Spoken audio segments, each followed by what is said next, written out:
At ngayon mga kapatid, sa ating pong pangunahing balita, nagbabala po naman si Interior Secretary John Vic Remulla na aarestuhin nila ang sinumang magtatangkang pabaksakin ng gobyerno. Kasabay po ng ikinakasang malawakang protesta sa darating na weekend. 3 araw po na rally ang ilulungsad ng iba't ibang grupo simula November 16, araw ng Linggo, hanggang November 18, araw po ng Martes. Ayon po kay Remulla, aarestuhin nila ang mga releista na walang permit at magtatangkang pabaksakin ang gobyernong Marcos. Sa ngayon po'y naka-red alert na ang Menjola at ang paligid ng Malacanang. Bukod sa mga militanteng grupo ay meron pa hong 3 araw na rally din ang Iglesia ni Cristo at iba pang mga evangelical group sa Luneta sa Maynila. Kaya higit pong 16,000 pulis daw ang kanilang ipapakalat sa Metro Manila. Ipoposti po ang mga ito maging sa EDSA Shrine, sa People Power Monument at sa Quirino Grandstand.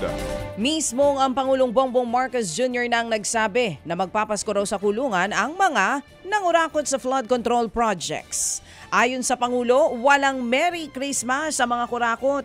Kasama sa listahan ng pinakakasuhan sa Ombudsman ang 37 individual kabilang pong ilang mambabatas, kontratista hanggang sa dating opisyal ng DPWH. Pero hindi pa kabilang dyan ang pinsan ng Pangulo na si dating House Speaker Martin Romualdez. Ayon sa Pangulo, dapat malakas sa mga ebidensya para siguradong mapapanagot ang mga kurakot.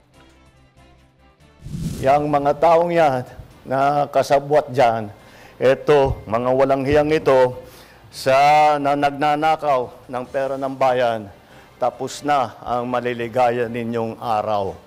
Hahabulin na namin kayo. No, with the Speaker, no. Not as yet. Not as yet. If something else comes out, then he might have to be answerable for something. So, again, you know, we don't file cases for optics. We file cases to put people in jail or to make people answer. Yan nga po ang tinig ng Pangulong Bongbong Marcos Jr.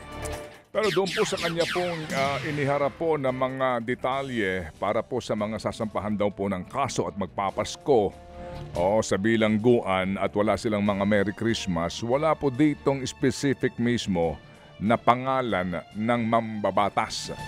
Opo, specifically sa ating pong hawak ngayon mismo na kanya pong iniharap sa media sa kanyang visual presentation.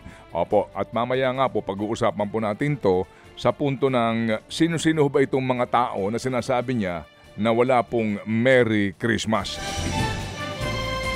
Samantala po naman binanatan ni Vice President Sara Duterte si Pangulong Marcos Jr. sa sinabi nitong pagpapapaskuhin daw po sa kulungan ang mga korapa. Kaugnay pa rin po ito ng sa malawakang katiwalian sa usapin po ng mga flood control projects. Ayon po kay VP Sara, dapat daw maunang ikulong si Marcos dahil siya dawit din sa katiwalian. Dahil siya ang lumagda sa 2025 national budget na matagal na pong kine-question dahil nga sa bilyon-bilyong budget insertions. Pwede na niyang ikulong ang sarili niya. Aminin na niya na ano talaga, meron siyang pagkukulang. At hindi lang maliit na pagkukulang, malaking pagkukulang. Meron siyang malaking pagkukulang sa kanyang trabaho. Yan po tinig ni Vice President Sara Duterte. Samantala, pakakasuhan ng Independent Commission for Infrastructure o ICI ang 3 dati at kasalukuyang senador na dawit umano sa flood control scandal. Bagamat hindi mo na pinangalanan ng ICI ang 3 dati o kasalukuyang senador, nauna nang nakaladkad sa kontrobersya ang pangalan ni na Senator Chase Escudero, Mark Villar, dating Senador Bong Revilla at maging si Nancy Binay. Kasama rin po dito si Senator Joel Villanueva at Senator Jinggoy Estrada. Base nga yan sa dating DPWH Regional Director at sa DOJ Fact-Finding Report. Nakasaad na may 300 million pesos na budget insertions para sa flood control project si Revilla. 37 million pesos naman na pondo ang konektado kay Binay, habang si Escudero aminadong mayroong contractor na donor sa kanyang kampanya nung nakaraang eleksyon. Nauna nang itinanggi ng 3 ang mga paratang at iginiit na pinupolitika lamang sila. Mga kapatid, mamaya po abangan yung ating diskusyon tungkol po sa napaka-importanting isyong ito. Samantala po naman pumanaw na si dating Senate President Juan Ponce Enrile sa edad na 101.